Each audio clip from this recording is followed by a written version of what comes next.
Hey, Cap! Captain Walker! What is it, Lugo? Got a situation, sir. Mission critical? No, sir. Then take it up the chain, Sergeant.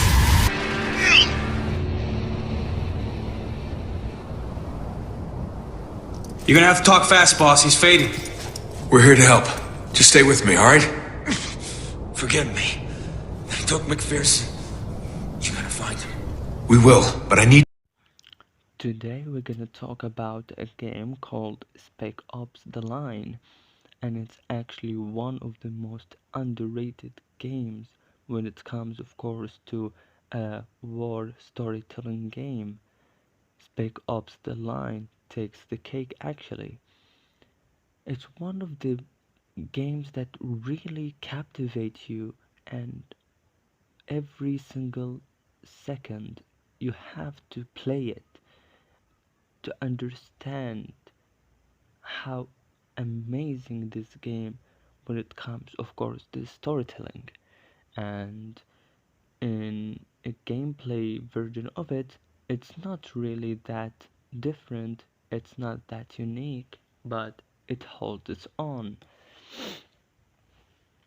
So without any further ado, let's go into the lore of the game, Spec Ops: The Line.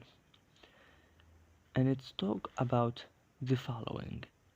6 months before the arrival of the Delta team, one of the worst series of dust storms in recorded history began. It began across Dubai in the United Arab Emirates, and Dubai politician and wealthy elite downplayed the situation before evacuating in secret, leaving millions and millions of Emiratis behind.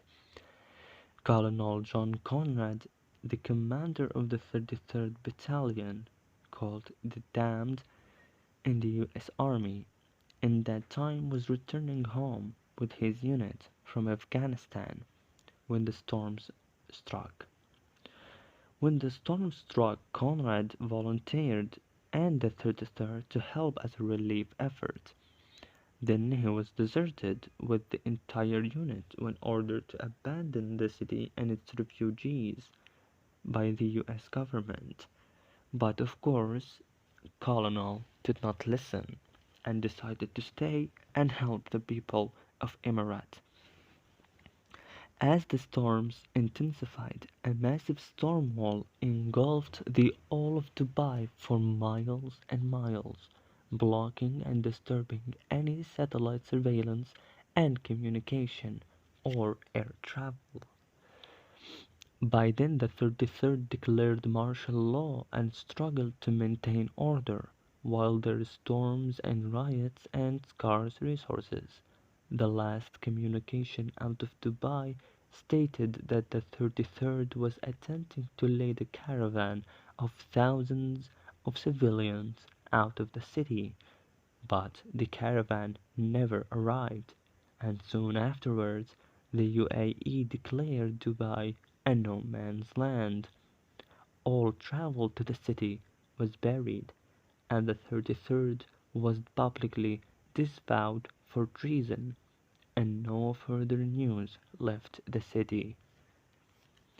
2 weeks before the starting of the game, a mysterious looped radio signal penetrated the wall of the dust storm. Its message was brief but very, very clear.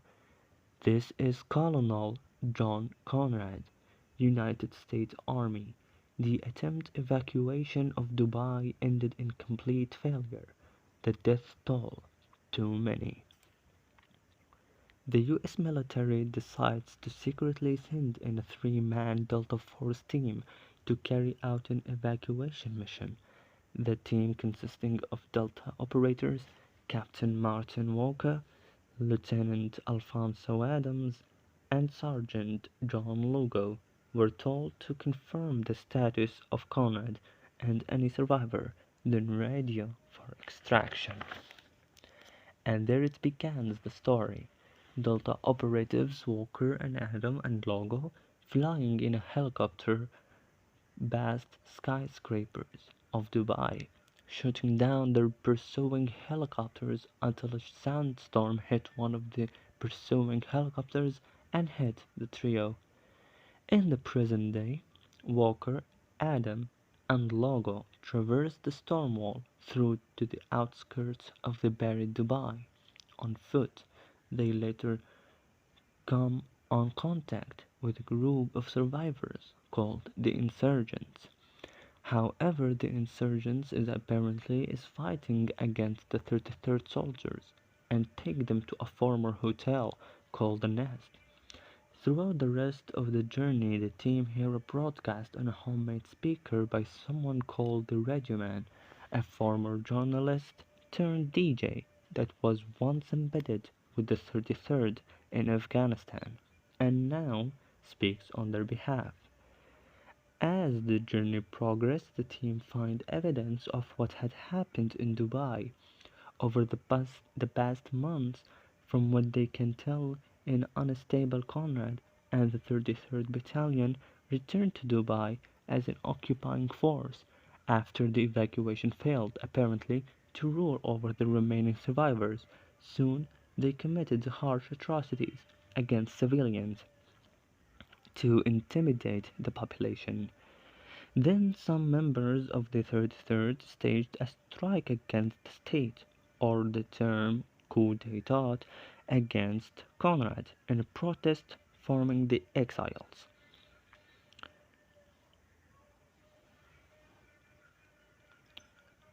And then, after that, learning the action that they did, in torture and execution by the death squads or of the 33rd are common in every corner. Although there is now clear evidence of Conrad's bad deeds, Colonel Conrad once saved Captain Walker's life in Kabul during the war, which made Walker biased in favor of Colonel Conrad. The team comes across the Nest. A refugee is being rounded up by a platoon of loyalists of the 33rd.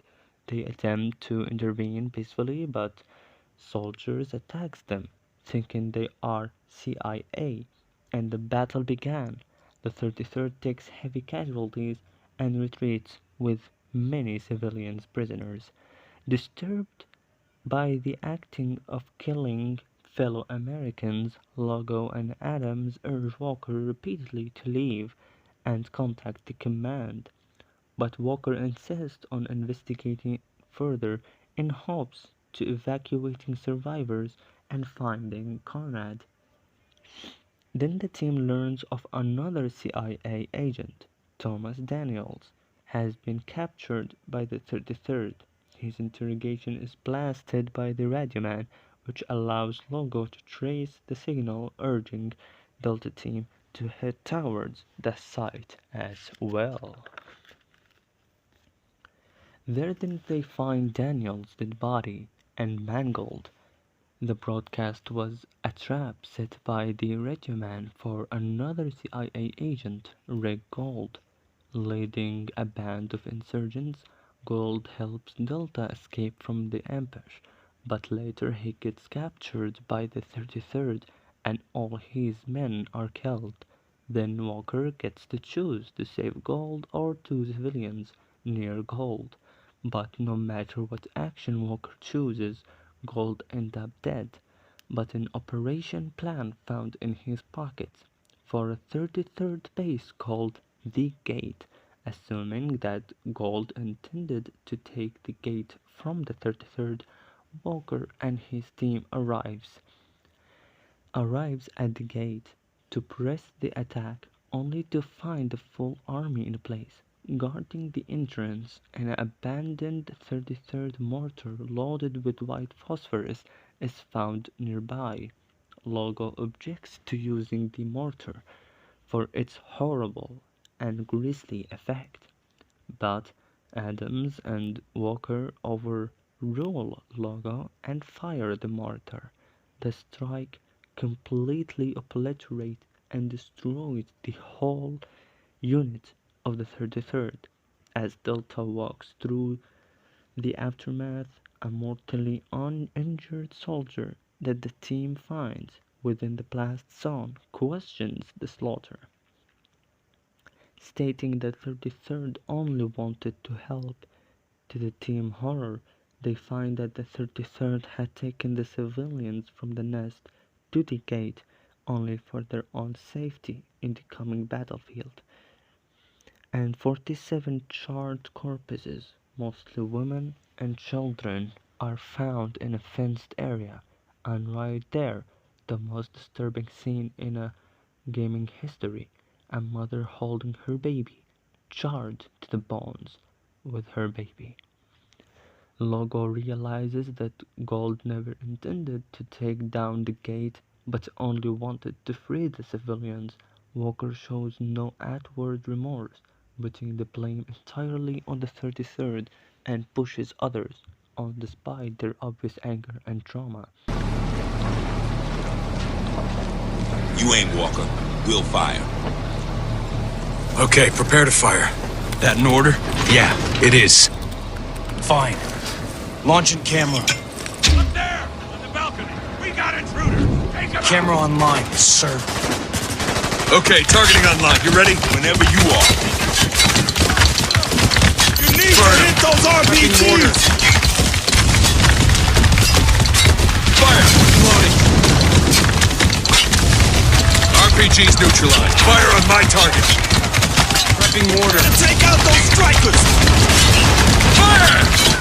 Reloading. Fire! Preparing to fire. Fire! Snipers, fire! Preparing to fire. A lot of soldiers by the Hummers! Fire on my target. Stand by.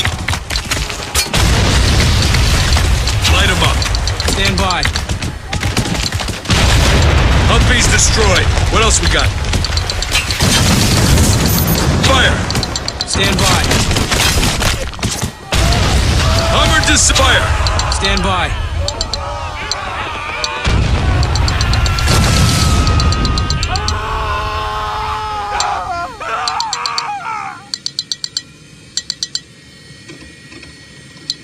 No one's moving.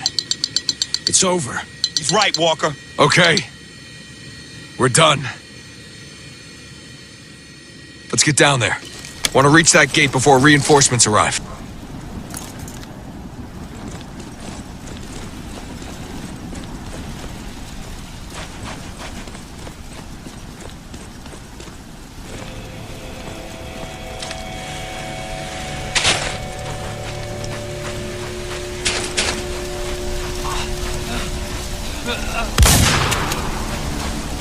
Okay, gotta re-up.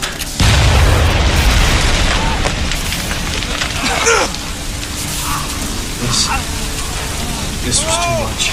Stop talking. What'd you just say? It means the smoke is toxic. Keep your mouth shut. I can't feel my leg! Fire's getting kind of closer. Let's just keep moving. Oh, God! There's nothing we can do. Kill me! Come on. He's already dead.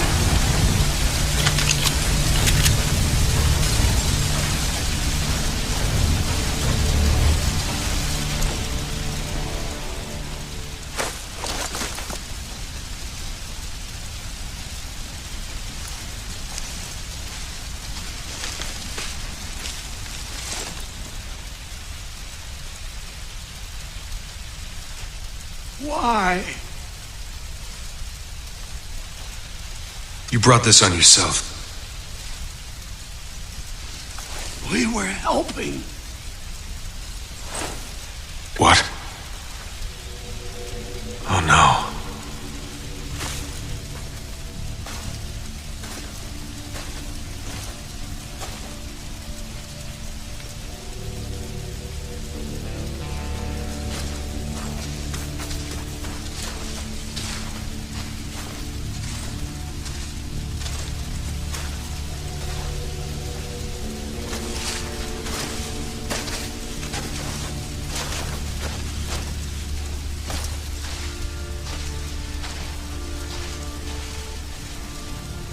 Are those civilians? Where'd they come from? There's no camp here. They took him from the nest. That hotel back at the storm wall? No, those can't be the civvies that got kidnapped. It's not possible. Yeah, it is. That's why Gould stormed this place. He didn't want the gate. He was trying to rescue his people. This is your fault, goddammit! Stop right there, Lugo. But it is! He wouldn't listen! We have a choice! He turned us into fucking killers! That's enough, Sergeant! No! Control yourself! Now! We need to keep moving. What? Reinforcements will be here any second. We need to keep moving. But Walker, you're not even... I'm gonna make these bastards pay for what they've done. Now, are you with me or not?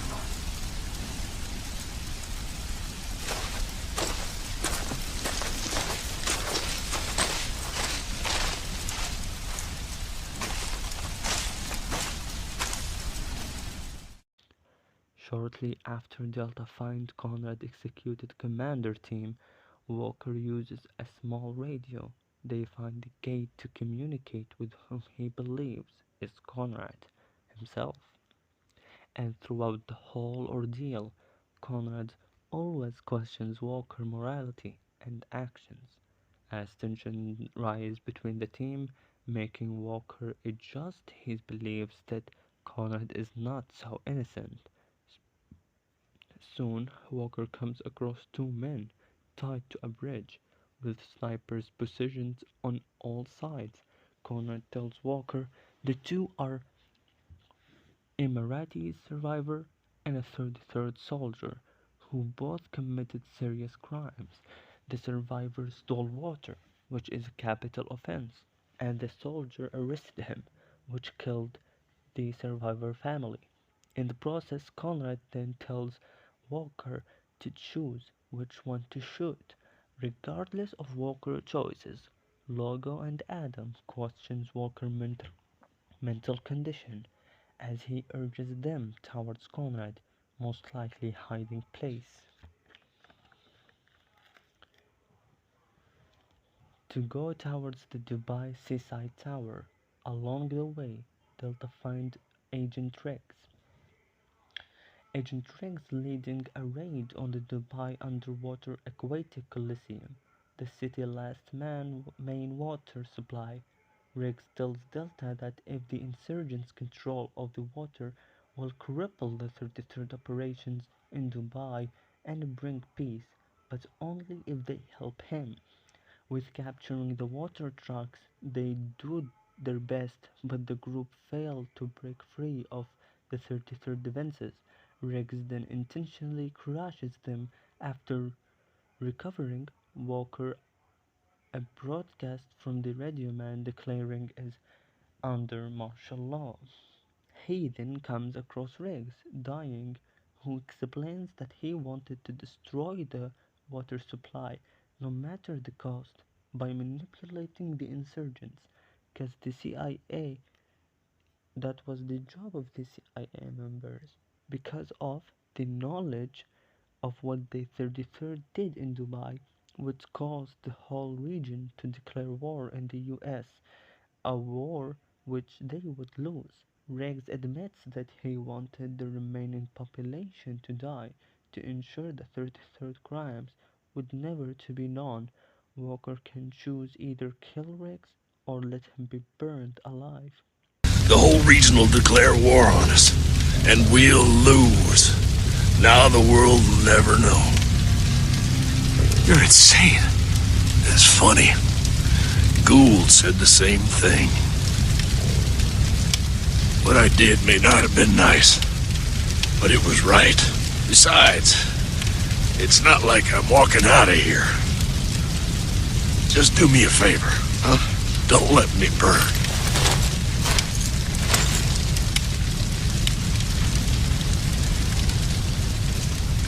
Go on, Walker.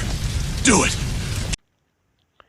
After reuniting with Adams and Logo with Dubai population facing death within days, Delta heads to the Trans Emirates building to silence the radioman and warn the city As the journey progresses, all of the three men become more unstable and violent. Walker began suffering from vivid hallucination as they fight to the top of the building. Delta find the radio man, who was calm and surrender. Logo and the radio man set up signal for Walker and before Logo kills the radio man. Adam is furious at Logo for being so brash, while Logo feels that the radio man was the one who is keeping the 33rd on their trails the whole time and would never leave them alive. As in Q, the 33rd troops arrives to the building. Walker informs the city through the radio of Delta effort to evacuate the city. Adam then fly a nearby Black Hawk helicopter, which put us in the beginning of the game. You to see what you've done. Dubai should have died long ago. We were ordered to abandon these people. Instead, we chose damnation. Not all of us. What? Who's there? One of your victims. One who was just following orders. You gave us no choice. There was always a choice. You just fucked it up. We tried to save you. Deep down, you knew we all had to die. This wasn't my fault. Captain, Lugo! help. There were over 5,000 people alive in Dubai the day before you arrived. How many are alive today, I wonder? How many will be alive tomorrow? I thought my duty was to protect this city from the storm. I was wrong. I have to protect it from you. Walker, are you there? After the crash happened, Conrad appears to disoriented Walker, chastising him on his failures and weakness. Waking from the illusion, Walker is contacted by Adams, who informs him that Logo is out of contact.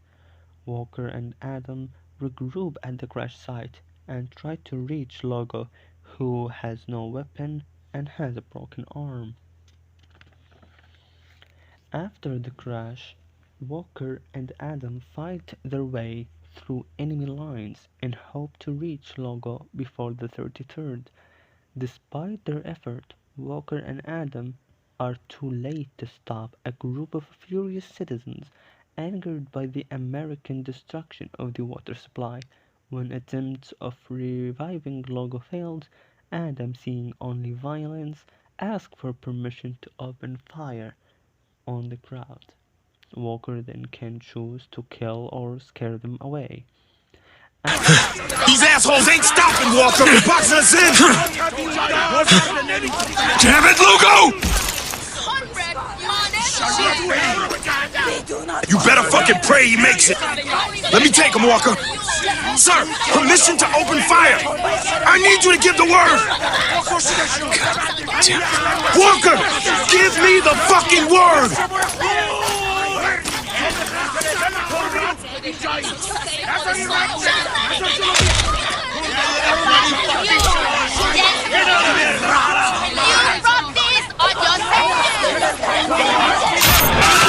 Go! While you still can. Fucking animal! Afterwards, Walker and Adams make their way to the Dubai Seaside Tower to confront Conrad once and for all. Walker's hallucination is constant at that point, and Adams blames Walker completely for Logo's death, but goes along with his reasoning that Conrad is also to be blamed and deserves to be dead. The two are surrounded by what left of Conrad's men, fighting for their lives. Walker felt helpless and decided to surrender to be able to enter the tower to confront Conrad, but Adams, angry, pushes Walker to the safety and fight to his death against what left of the 33rd. Last chance, Walker. Surrender, or my men will cut you down. Don't you dare! Well, fuck you then! I didn't come this far to surrender! It's the only way inside that tower. The fuck's sake! Give it up! The mission's over! We failed! Not while I'm still breathing! Fine! Then keep breathing! Run, motherfucker! Tired and grieving, on the verge of death, Walker slowly walks to the entrance of the tower. Upon entering, Walker is saluted by the remnants of the 33rd, who surrender to him. Walker demands to know where Conrad is, and is directed to Conrad's penthouse without any problem, and confront Conrad. Sane as you are, Captain.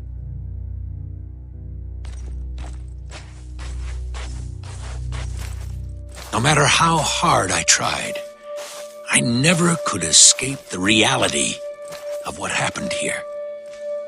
That was my downfall.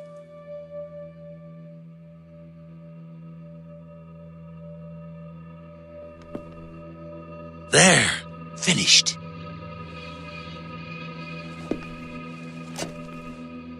I hope you like it. What the hell is going on? Your eyes are opening for the first time. It hurts, doesn't it?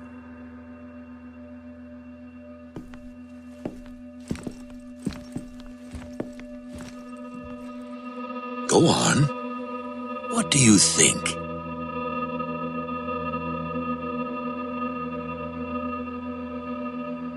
You did this. No, you did. Your orders killed 47 innocent people. Someone has to pay for your crimes, Walker. Who's it going to be?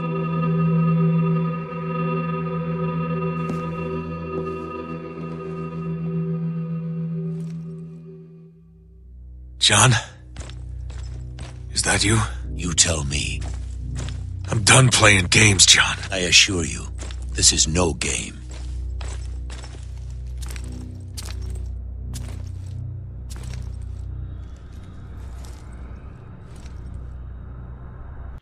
Conrad appeared to be the paranoid and charismatic force behind the atrocities that Walker was hoping for until Walker finds his decaying corpse on the penthouse deck. Walker learns that Conrad committed suicide long before Walker's arrival to Dubai, and the Colonel Conrad that Walker has been in contact with this whole time is just a traumatic hallucination that none of his team actually witnessed existing. It was existing only in his own subconscious. The mental projection of Conrad appears to Walker, explaining that Walker knew he had the chance of stopping, but pushed on ahead, out of desire to be something that he isn't, a hero, to maintain his sanity after the white phosphorus strike. He rationalized the actions that you carried out. Walker distorted many subsequent events to make Conrad look like he is responsible. If only you left when Logo told you to leave, each subsequent event may have turned out to the best. With Walker fantasy coming to an end, now that the truth is directly in Walker's face, Conrad forces Walker at gunpoint to decide once and for all whether he is to blame for his actions in Dubai. There is actually 4 endings to the game, but 6 actions is possible. One of the endings that if you let Conrad shoot your reflection or shoot you, that actually in reality ends up you committing suicide. But if you shoot Conrad reflection, it will end in Conrad's dying and telling Walker he still can go home. The 33rd Squad soldiers comes up and ask what to do. Walker turns around to see there is no soldiers or Conrad. There is none anymore.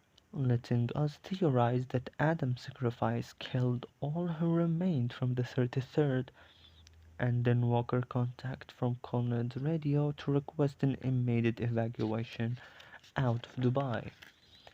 After the credit end shows a convoy of Army rescue Humvees locating Walker, who is sitting alone in the desert wearing Conrad's uniform and holding an AA-12.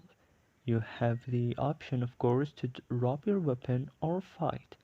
If you choose to fight and succeed in killing the patrol, he will radio the US command and welcome them to Dubai. As the camera pans out to the ruined city, if you die during the fight, then it will cut to a shot of Walker dying in a pool of blood, remembering a conversation between him and Conrad in Kabul before, as his dying body being watched by the patrol. Walker remember remarking about going back home, and Conrad had replied that men like them never could. If Walker decide not to fight the patrol will take Walker, and a soldier remarked that they had driven throughout the whole city looking for Walker, often coming across of Walker actions. When the soldier asks him how he survived, Walker tells him in a dead tone, "Who said I did?" And then you have the choice either to kill everyone in the Humvee, and the same ending happens if you kill them in the beginning. He will contact the command and will say, "Welcome to Dubai," and pans out to the destroyed city of Dubai. But then you have the choice not to do anything, and it end up them risking you to go back to the US, but of course scarred and traumatized for life. This is Spec Ops The Line, one of the best games when it comes to lore. I really hope you enjoyed this video. I hope you can give me a like and subscribe for more and more games and lore videos like this. I just want to add, this game like really hits different because how dark and how underrated it is. I really hope you give it a try and play the game because I cannot give it a justice. Like, I really highly recommend it. I really do. I hope you enjoyed the video and see you in the next. Make sure to comment down below your thoughts and what game you want me to uh, talk about later on. Have a good day.